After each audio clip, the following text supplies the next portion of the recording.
I want to start with something positive. One of the most beautiful elements of working in the classical, jazz, or musical theater worlds is the system of support in which you are surrounded.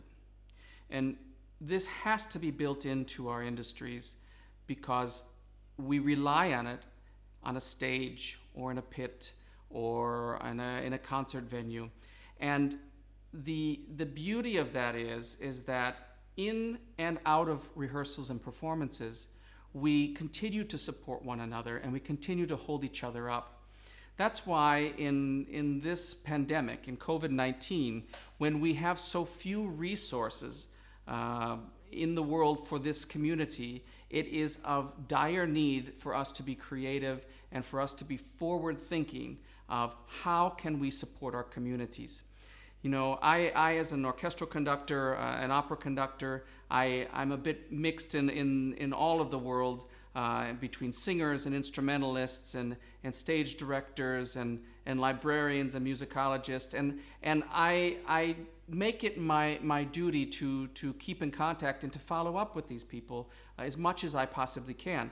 And in doing so, I've been having a lot of conversations that begin very positively because we're always happy to catch up, but it quickly goes to a place where I learn, and I've noticed this time and time again since COVID has begun, that so many artists, so many people in our industry are struggling financially. With contracts being cut across the board, reaching into 2021 very certainly, some reaching into 2022, and even affecting 23-24 seasons. I mean, we're really talking a worldwide problem in the arts industry. And what will the arts industry look like even once we get a vaccine, so on and so forth? So there's a lot of unanswered questions. But the certain unanswered question at the moment is, how are we going to hold each other up as we do in rehearsals and performances now? And what can we do about it now? So in these conversations where I'm learning that artists are worried about putting food on the table, are worried about covering rent, I pushed and I met with good people, and we put together a nonprofit organization based in the United States, but it is a worldwide effort. And what this nonprofit organization does is twofold. One, it can create a revenue stream for artists who currently have none, and for artists who want to support other artists. And secondly, it can create a long-term resource of information that has not been collected and put together in one place in this kind of way before. So I'll begin with the relief effort, with the financial part. The organization is in its most fundamental, rudimentary way. It is a video hosting platform. And this video hosting platform, much like your favorite streaming service where you can simply search for what you want and then watch it as many times as you'd like, and it's set up in much the same way, is all focusing on 10 to 15 minute videos, so an accessible amount of time. And these 10 to 15 minute videos focus on either musical works or they focus on musical topics. And the people making these videos are the artists in our community. The video content is discussion from these artists' point of view, from these artists' experience of what makes a work interesting, what makes a work tick, what in their experience can they bring to the table that can help other artists in our community, so that we have a resource of great information brought together into one place where artists are sharing their experience, sharing their knowledge about works, about excerpts, about arias, about concertos, about whatever the topic might be, but supporting each other through information as well. With these 10 to 15 minute videos, what we can do is we can create a revenue stream.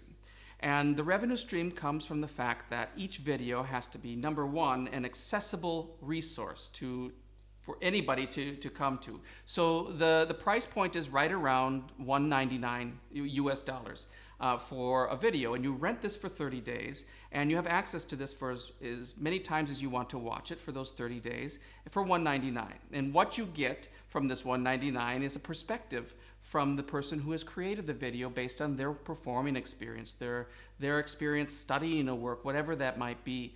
tips and tricks for a work, how to get through difficult areas in a work, potentially even problems in the score. You know, there should be an F sharp here, and it says F natural. I mean, it can be any gamut of things that can be helpful to the music community and people who support the music community. What we can do from that $1.99, let's say $2 to make it easier, is we can get 75% of those proceeds directly back to the artist who created the video. So imagine an artist that creates just one video in a month, and worldwide, as this is a worldwide audience, that video gets 100 rents, so to say. And if somebody rents that 100 times, we can give that artist a check at the end of the month for $150, 75% of $2. And it's as simple as that. We make them an independent contractor with our organization, and then we're able to pay them in that way. Now, this is not any kind of a system where I think people are going to become exorbitantly rich from it. However, what it can do is it can help put food on the table. It can help pay rent for that month. When there are no resources currently available, we can use this high level of knowledge that we have and that we love to communicate as we do in our daily lives in the music communities. We can use this information for good, which is a beautiful thing. For people who say, I don't need the 75% myself, but this sounds very, very interesting, what we can do here is we can have that money forwarded to an assistance fund, and that assistance fund goes towards keeping that high 75% payout, which is quite a balancing act, but it's totally possible. It goes towards running the organization because, of course, there are costs involved in any organization. And thirdly, what we can do is we can make donations to other 501c3 organizations, other nonprofit organizations, who are specialized in direct giving to artists. Because another one of the problems in our industry is that so many of these relief organizations are simply replying with, we have no more money, we're dried up. So what we can do is we can make donations to these organizations so that when an artist who needs it most and makes an application to these organizations, applies and says, help me, that the response is yes and not, I'm sorry, we don't have any more funds. So the money goes towards an amazing cause. In addition, 1% of all of the video purchases, every video purchase across the board goes towards low income and socioeconomically disadvantaged groups. Amazing. And also what we can do is we can work with other organizations such as refugee organizations, community centers, low-income centers that are trying to reach out with the arts, and we can make video content available that is accessible for their price point. And so we're really working at spreading this knowledge base across the world and using this as a relief effort for the artists who need it the most.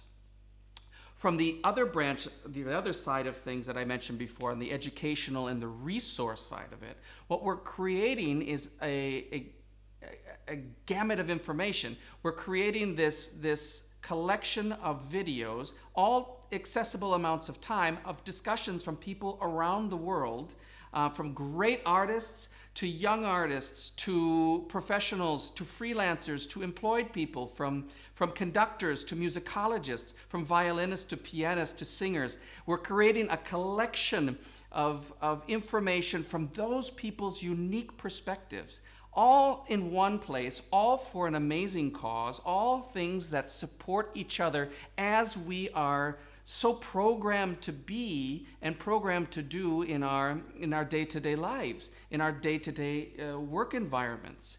And these 10 to 15 minute videos, I imagine, for example, a young singer coming and studying, I don't know, let's say a Traviata, and she's performing Violetta, and she comes and she types in one of the famous arias that Violetta sings, Addio del Passato, and she types that in. She finds 3 sopranos discussing their experience from their points of view, potentially with different points of view, which is wonderful. She finds a conductor who's discussing the aria from his or her point of view. And then we find a musicologist talking about that from a historical or a compositional point of view. And we see immediately the amount of power that goes into consolidating great discussions of works and topics in one place, and making it accessible at a price point that a student can afford. And for right around $10, imagine getting 5 perspectives on one aria that you're working on preparing, and you have that all accessible in one place. So I imagine this long-term resource building on itself, and the library building and building, so that artists can not only support each other financially, but they can also support each other by sharing. And we do this in our day-to-day lives through master classes, through lessons, through coaching sessions. This is part of our community, part of who we are in the musical theater, jazz, and classical communities, and giving us an opportunity to do this in a well-polished, structured, positive environment, I think is incredibly inspiring. And what we need from the arts supporting community, from artists around the world, we need the best of the best contributing videos. We need donations to help make this possible. We need people calling and saying, tell me how I can help, because this is a new type of resource that is accessible to anyone who wants to be part of it, and we want to help anyone who can benefit from this. So if you're watching this video today, first ask yourself, am I someone in the arts community that has something to contribute through a video, and think about that. Secondly, ask yourself, am I someone in a financial situation that I can help support these artists? And knowing where these funds go and knowing how these funds are used, how impactful could my donation be to an organization like this? We are humbled in the artist community to have an audience, and we have an audience even when we don't have a concert hall.